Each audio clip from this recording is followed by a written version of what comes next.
I first discovered you, as a lot of people did, watching Key and Peele sketches. And I would watch these sketches and I would say, okay, these are so well written. These are such great ideas. These are such perfect sketches.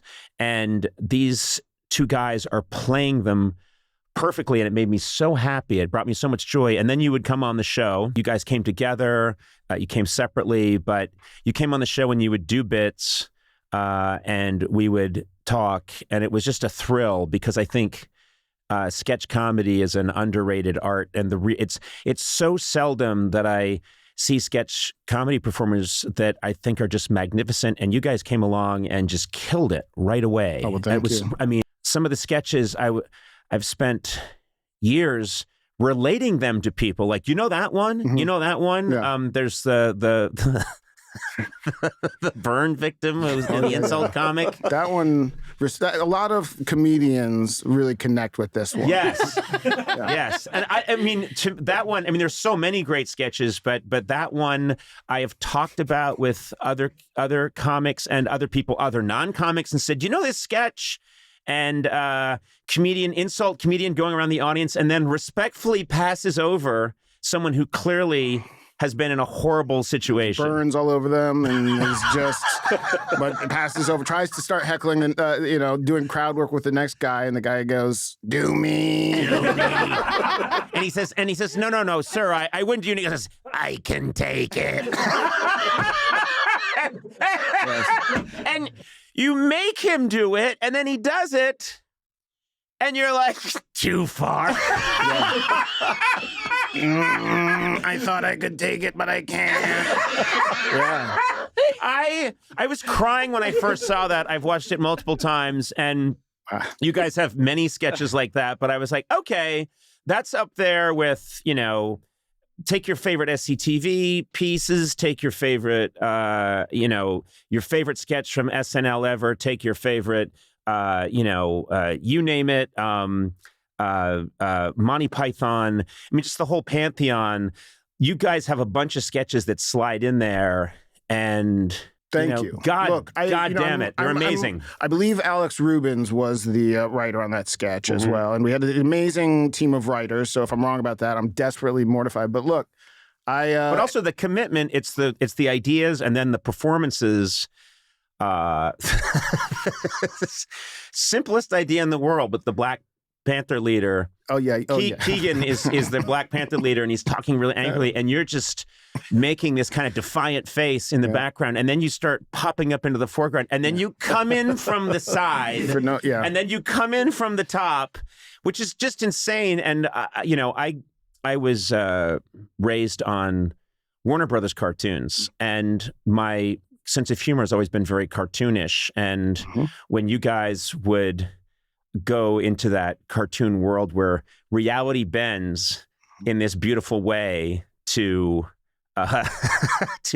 frustrate the expectation, I was just over the moon. Thank you. Look, I have to bounce that right back at you. So much of this is born from your work and your heightening, your sort of textbook, the Simpsons. Yeah.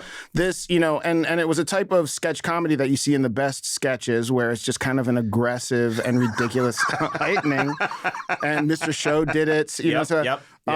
And so we were just like, okay, we have this opportunity to do this thing. Yeah. And then I'm, one of the reasons I've always, I've chatted with you, we've talked, but I've always thought, okay, if I get you in this format, because, I've spoken to Keegan, and it's like, you're here, and I want to know, like, I always want to find out, where do these minds come from? Where does this come from? And so I kind of want to just talk about you growing up in New York.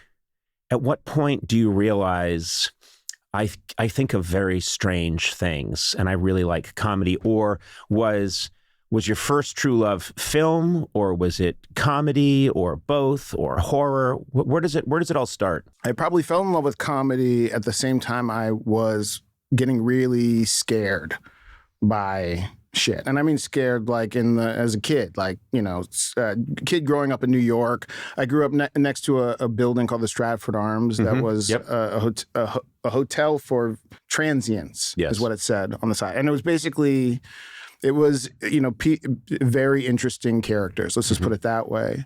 And so I had a very blessed Upper West Side, upbringing, and I was cultured and that whole privilege, but it's just like there's a creepiness to it as well. So those two things I think developed side by side, but at some point they collided for me. Yeah. And they did in film. Yeah. So what are the movies that you're watching that terrify you when you're a kid? Well, so, if I'm first thing out of my gate, this is a lot of people would say, but Nightmare on Elm Street was that imagery for my specific generation that was like too young when that came out or too young. It was more seeing the posters and the thing that it evoked such terror. Yeah. And so that's a formative boogeyman. But then falling in love with cinema and stuff, it's like stuff like The Shining. I know you've referenced Rosemary's Baby, and what I see in that film that I think the best directors try to harness or a similar feel is slowly turning the dial. Because I always loved about Rosemary's Baby, and you can relate to this because it was filmed, takes place in the Dakota, Upper West Side, blocks from where you grew up. And it starts out and everything's fine. And it's the slowly turning of the knob where things are less and less fine, but it's hard to identify the exact moment when things, does that ring true for you? I love that style and I love that location. I do have this real nostalgia and connection with that. Of course, that's where John Lennon was shot. Yeah. And so there's all sorts of connotations, right, with that area that are so dark. But I also think that's such a big part of the horror, kind of with comedy, is the grounding character. The person that ropes us in and reacts. And it's, with horror, it's the toad in the pot theory, right? If you throw a toad into a boiling pot, then that person's gonna leave the scene. That character needs to get out of there, right? And you don't want that as a horror film. You got to keep them in this isolated spot. So you slowly turn up the heat on the character. The idea being the toad gets in, it's like lukewarm, kind of feels okay, and the temperature's slowly rising. Things are getting more and more uncomfortable. And you can kind of believe why the character would convince themselves, oh, well, maybe it's just me.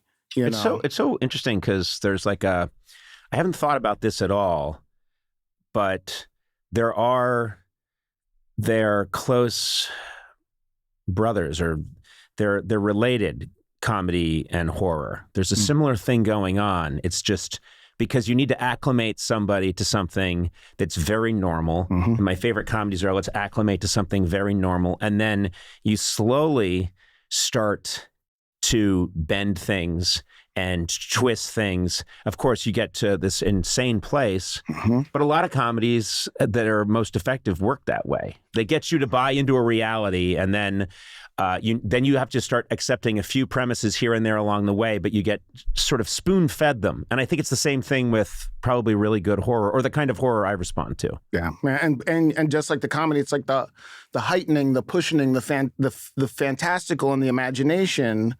That becomes a certain type of project and exercise, but the exercise of grounding it is always what makes it work. It's and that, to me, in horror especially, is the hardest part, because how do you ground this idea that your protagonist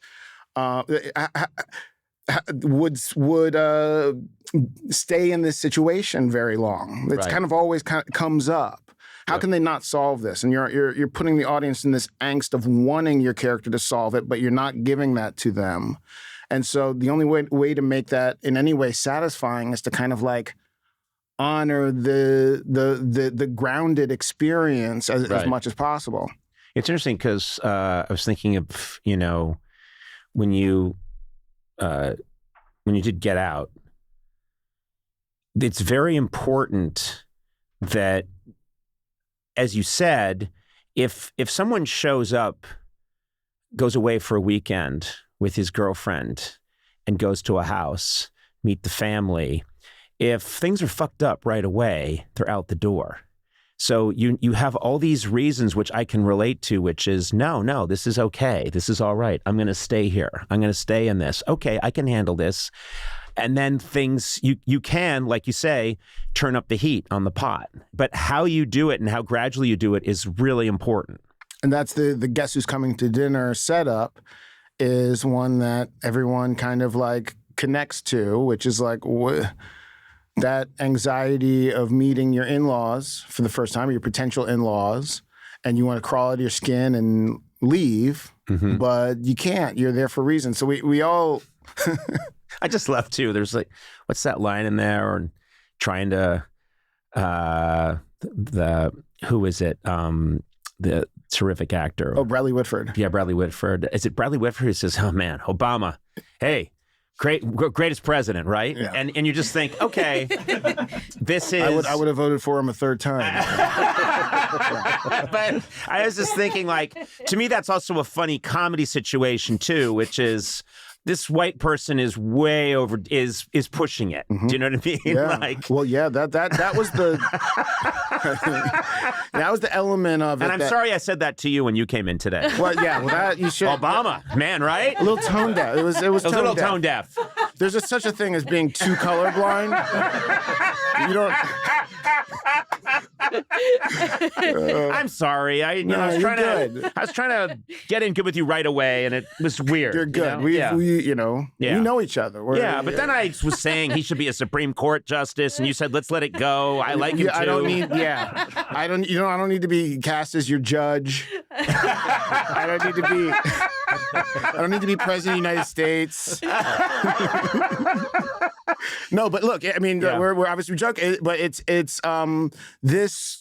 And it is in its essence, it's kind of a Key and Peele sketch. It's an observation of being black in white spaces, and in that time, I don't remember it having sort of been said like that. And so I remember just writing that and feeling like it was the moment I realized I had to direct the film that I was writing, because I was like, I don't know anybody who can do that, who can direct that. Now that's a big leap, because you write this screenplay, obviously terrific screenplay, and you're a known quantity writer, performer, and then you say, I'd like to direct this. What was the reaction? It was surprisingly okay. Yeah. This was Sean McKittrick, to this guy at QC Entertainment, who I was pitching to. And by the way, I pitched it like, no one's ever going to do this movie, but here's the pitch, and pitched, this crazy plot, and started writing it about a couple months into writing it. And again, I knew the whole thing, but a couple months into writing it, I realized, made this call, and he said, go for it. And it's just like a $5 million movie. So it wasn't like, it was like kind of the perfect type of risk. A part of it was we can't afford anyone else. You know what I mean? This is like micro budget. I'll direct it, and you can pay me $6. I thought it would be more controversial, but he said yes way too quick. And I was like, well, let's negotiate. Tried to backtrack. Too late.